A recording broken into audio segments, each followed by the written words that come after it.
देखिए, मेरा नाम है प्रशांत किशोर और हम बहुत साधारण व्यक्ति हैं। हम नेता नहीं हैं, विधायक नहीं हैं, मंत्री, मुखिया, सरपंच नहीं है। बिल्कुल साधारण परिवार के लड़के।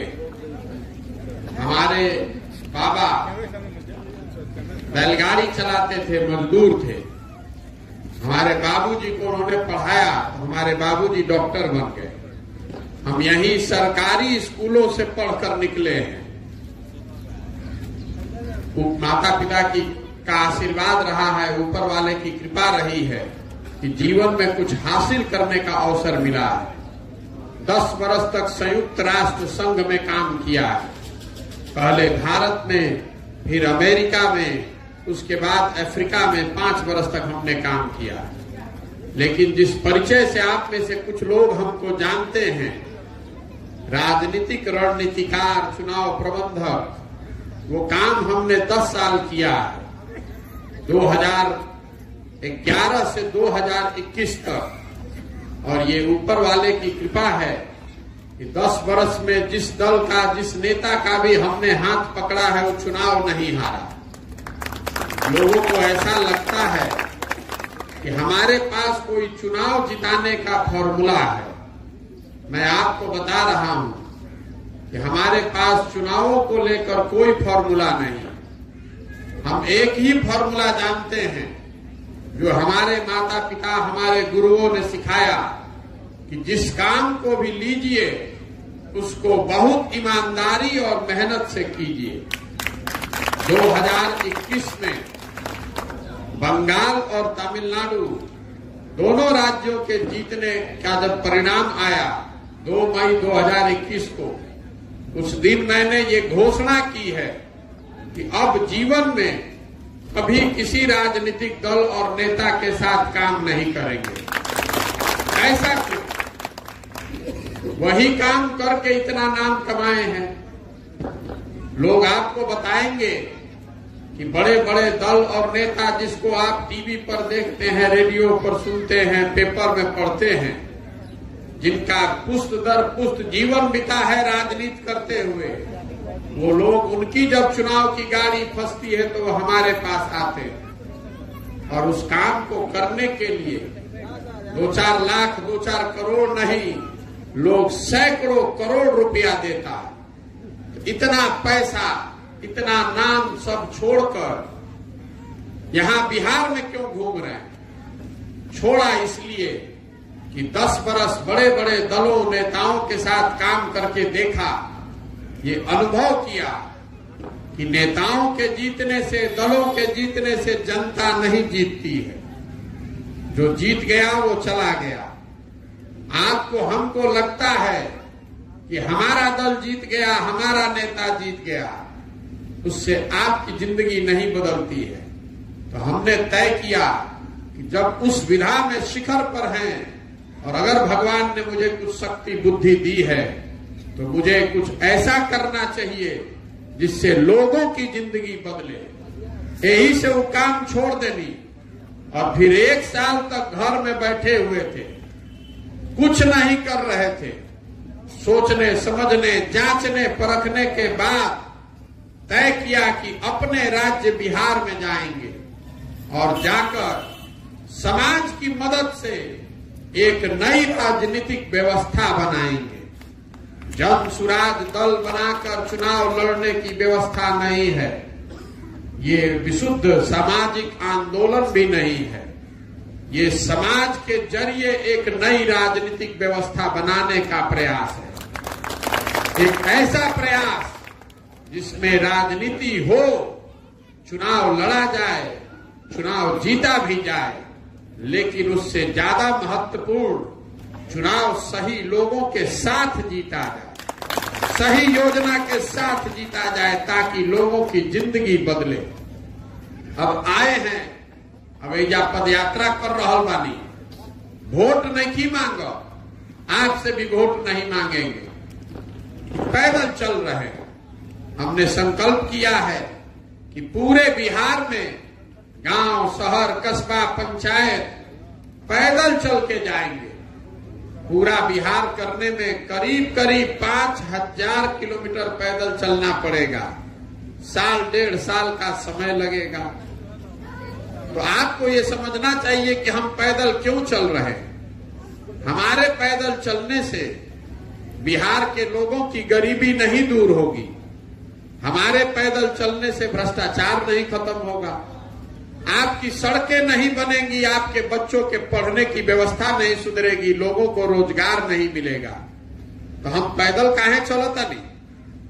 पैदल इसलिए चल रहे हैं कि जिस राज्य में हम लोग रहते हैं, आज से 40-50 साल पहले भी ये देश का सबसे गरीब और पिछड़ा राज्य था, और आज 50 वर्ष के बाद भी देश का सबसे गरीब, सबसे पिछड़ा, सबसे ज्यादा अशिक्षित, सबसे ज्यादा भूखमरी और बेरोजगारी वाला राज्य बिहार ही है। ये सुधर नहीं रहा है। हमने सारा प्रयास करके देख लिया। जो बच्चा था वो जवान हो गया, जवान आदमी बूढ़ा हो गया, कई लोगों की जिंदगी खत्म हो गई, लेकिन बिहार की दुर्दशा नहीं सुधर रही है। पहले बरसों तक यहां पर लोगों ने कांग्रेस को वोट दिया, फिर 15 साल हम लोगों ने लालू जी का भी शासन देखा, उसके बाद 17 साल से हम लोगों ने नीतीश जी को बैठाया है, दिल्ली में मोदी जी पर भी दांव लगाया है, लेकिन बिहार के दुर्गति सुधरत नहीं थी। ये क्यों नहीं सुधर रहा है? ये देखने, जानने, समझने और बताने चले। बिहार में लोगों की गरीबी इसलिए नहीं दूर हो रही है कि गरीबी से निकलने के 3 रास्ते, शिक्षा, कृषि और व्यापार, तीनों दरवाजे बंद हैं। आप गरीबी से तभी निकल सकते हैं कि आपके घर में कोई पढ़ लिख जाए, नौकरी करेगा तो आगे बढ़ सकते हैं। यहां शिक्षा व्यवस्था को समता मूलक शिक्षा व्यवस्था बनाने के नाम पर पूरे समाज को अनपढ़ कर दिया, शिक्षा व्यवस्था को ध्वस्त कर दिया।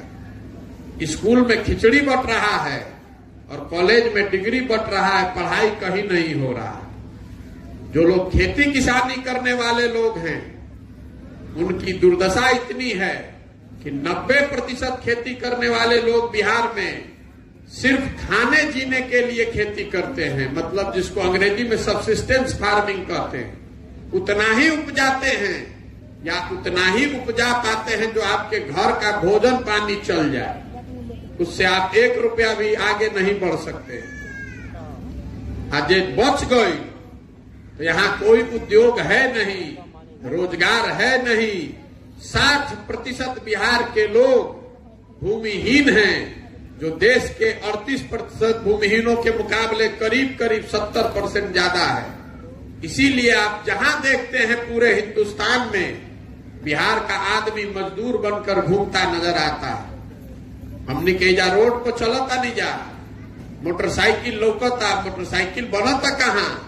ये बनता हरियाणा में, महाराष्ट्र में। आप और हम घर में टीवी देखते हैं, रेडियो सुनते हैं, मोबाइल हाथ में लिए हैं।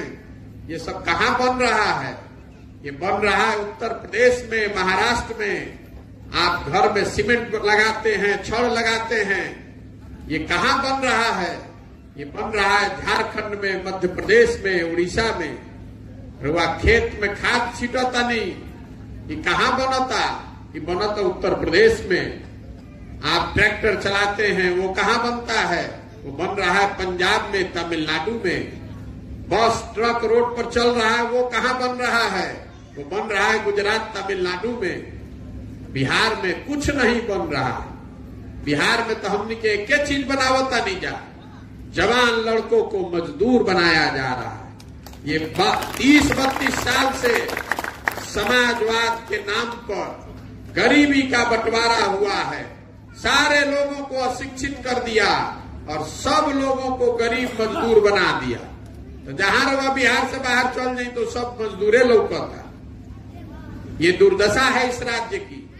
तो हम चल रहे हैं पैदल और हर गांव, हर पंचायत की समस्या को देख रहे हैं। पदयात्रा का पहला लक्ष्य ये है कि बिहार के विकास के लिए बिहार के हर पंचायत का, बिहार का नहीं, हर पंचायत का अगले 10 साल का विकास का योजना बनवा रहे हैं। देश विदेश से 500 से ज्यादा लोगों को इकट्ठा किया है, सारे विशेषज्ञों को लगाया है।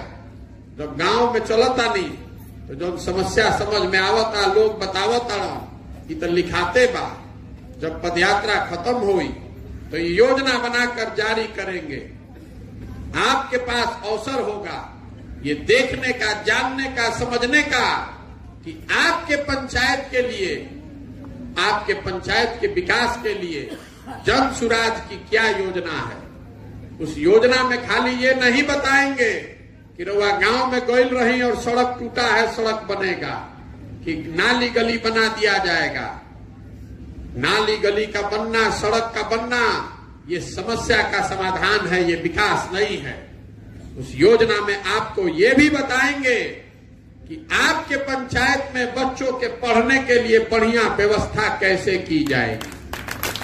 आप